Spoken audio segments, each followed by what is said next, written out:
straight from the oven, and do they not look like little porcupines? Isn't that funny?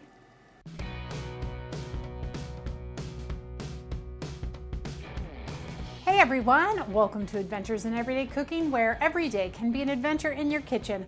My name is Heather, and today we're doing another nostalgia recipe. Now, as promised, here in 2022, I am going to be sharing some family favorites here in my household, and this one goes beyond my household because I grew up with this recipe. Well, kind of. It's kind of changed throughout the years, but the idea is the same. So today we're gonna make porcupine meatballs. Now, the name porcupine meatballs comes from what they look like because they actually have rice inside the meatball. Now, I have seen this done a million different ways. Today's recipe comes to us from Taste of Home. So I hope you enjoy this video, and I hope you'll make your own porcupine meatballs. Are you ready for this adventure? Let's go. Okay, now this is a really easy recipe to put together. However, it takes about an hour after it's all browned up and ready, either in your oven or on your stovetop. I'm going to actually finish it in my oven because I don't want to babysit it on the stovetop because it does have the tendency to burn when you're not watching it. So just be aware, it's either stovetop or it's oven, but we're gonna start it on the stovetop regardless because we do want to brown those meatballs.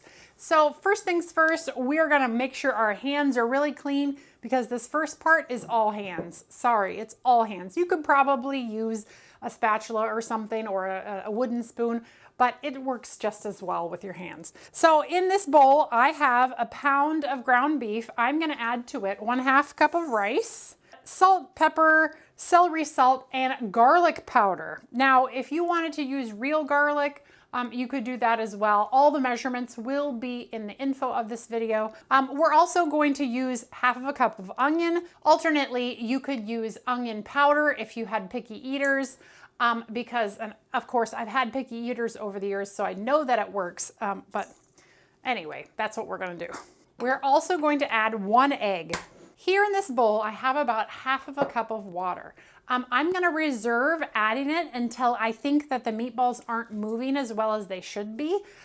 So just keep that in mind that you may need to add it, you may not, depending on how wet your ground beef is. Does that make sense? Hopefully it does. All right, so we're just gonna use the hands and we're gonna mix everything up really, really well.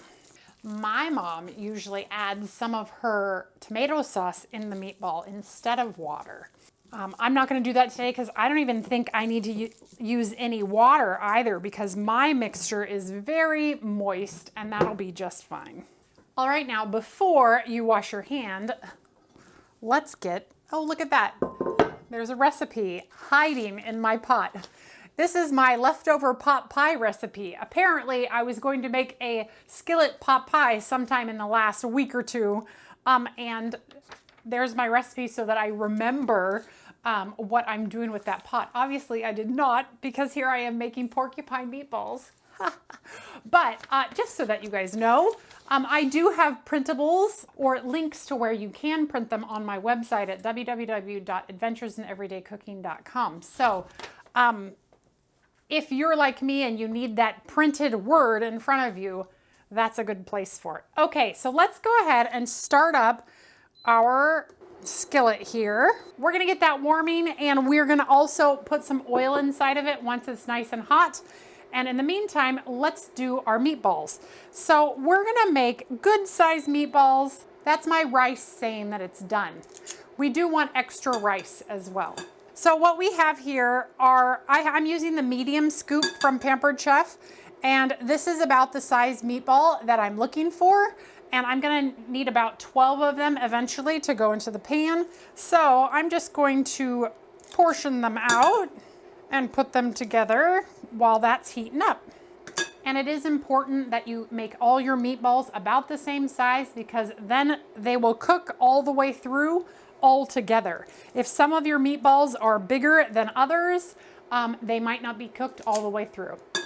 Now, because it's ground beef, that's not as big of a deal, but if you were using ground turkey or ground pork for these meatballs, that would definitely be a problem because you don't want to cook your pork and turkey to like medium rare. That one, ugh, that might be a problem.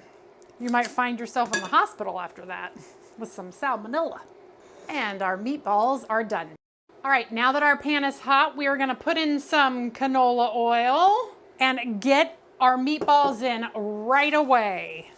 And now we're just gonna brown these off. So we're just gonna stir every once in a while and turn them over and make sure that they're getting brown on all sides. Meanwhile, while those are browning, we are going to put together our sauce. So here we have 15 ounces of tomato sauce, 2 tablespoons of brown sugar. That's a questionable add. You don't really have to add that, but it does give a little something something to the meatballs. Some Worcestershire sauce and 1 cup of water.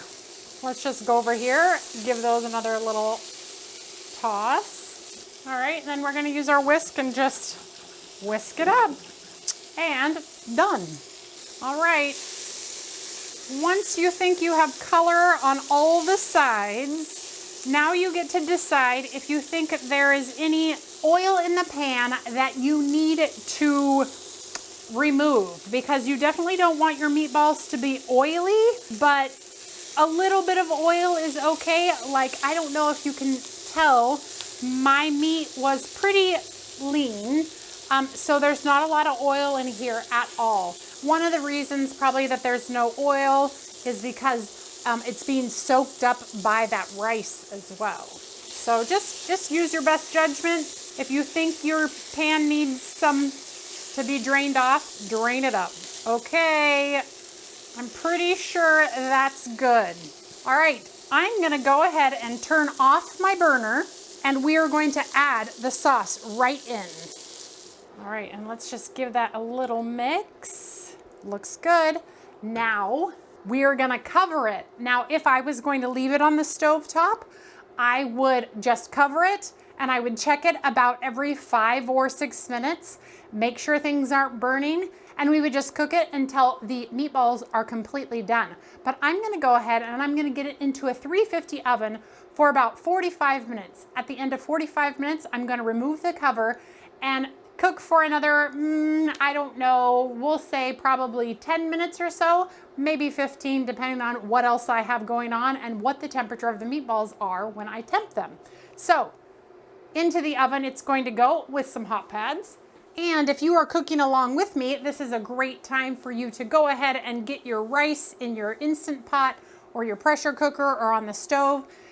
That way you will have rice to serve with it whenever you're done. And yes, you serve these rice meatballs over the top of more rice. It's fabulous. Okay, I'm getting these in. We'll see you back here when it comes out. They are out, and look at those. They look like little porcupines. That is why they're called porcupine meatballs, because the rice, let's see if I can get one really close up. Look at that little porcupine. Isn't he cute?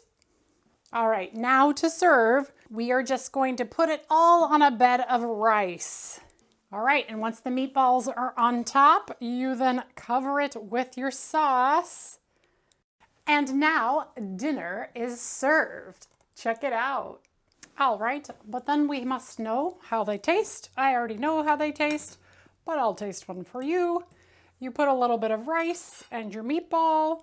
Usually you have a little greens too, but whatever. You blow on it so you don't burn your mouth.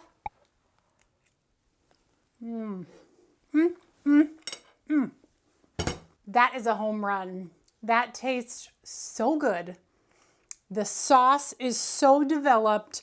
The meatballs are absolutely tender and delicious. This is an amazing recipe that everyone should try at least one time in their lives.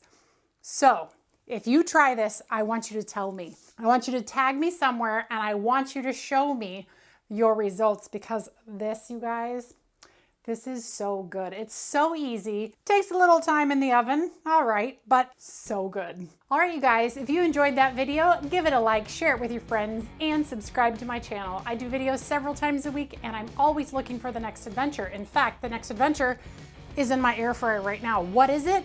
You'll just have to find out. Tune in next time to see what the next adventure is suggested by one of you. No hints, but it is an air fryer recipe, so it's gotta be good, right? All right, you guys, well, we will see you on the next one. Bye.